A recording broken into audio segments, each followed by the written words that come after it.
ગાંધીનગરની DYSP office દિવસે બની ભયંકર। એક જાગૃત નાગરિક દ્વારા વિડીયો બનાવી કરવામાં આવ્યો સોશિયલ મીડિયા પર અપલોડ। કેતન શર્મા નામના વ્યક્તિએ સોશિયલ મીડિયા પર વિડીયો અપલોડ કર્યો।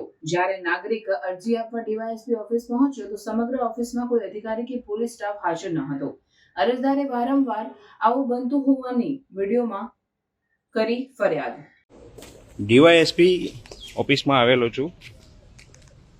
આ ગેટ છે ને બહારથી બંધ જ હોય। હમણાં અહીંયા આવ્યો અંદર, આ પણ બંધ હતું। આ દરવાજો મેં ખોલ્યો છે હમણાં। અહીંયા બધું છે ને લોક મારો, જો કોઈ પણ અધિકારી અવેલેબલ નથી,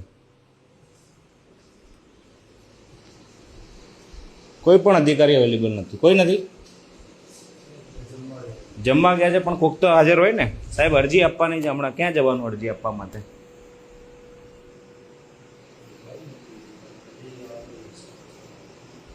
આખો પોલીસ સ્ટેશન ખાલી, આખો પોલીસ સ્ટેશન ખાલી, પણ બધા જમવા જાય? સાહેબ આટલી બધી બેદરકારી ગાંધીનગરમાં?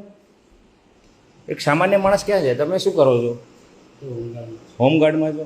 કોઈ પણ જવાબદાર અધિકારીને બોલાવો। હું અહીંયા ગલ્લે ચા પીવા માટે જઉં છું, બરાબર? કેતન શર્મા અરજી આપવા માટે હું અરજી અહીંયા મૂકીને જઉં છું।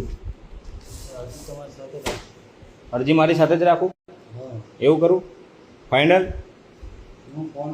કોઈ બીને ફોન કરાવો, એમ કહો કેતન શર્મા આવ્યા છે અરજી આપવા માટે, રૂબરૂમાં જ આવ્યા છે।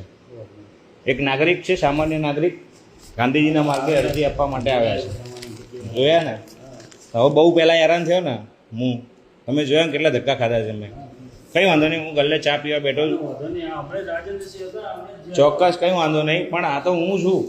નાગરિકો તો ધક્કા જ ખાય છે ને, કરવાનું શું જિંદગીમાં?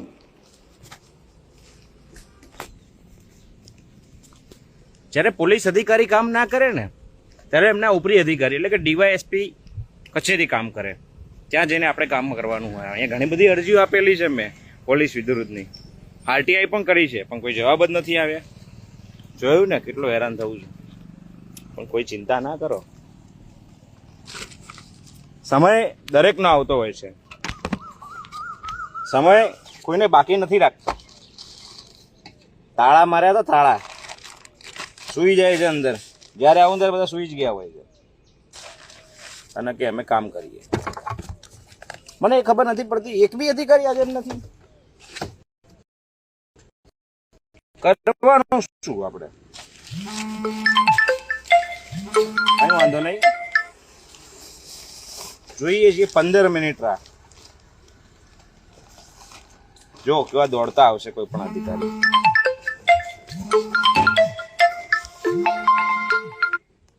ધન્યવાદ। હું અહીંયા બેઠો છું ચા પીવા માટે,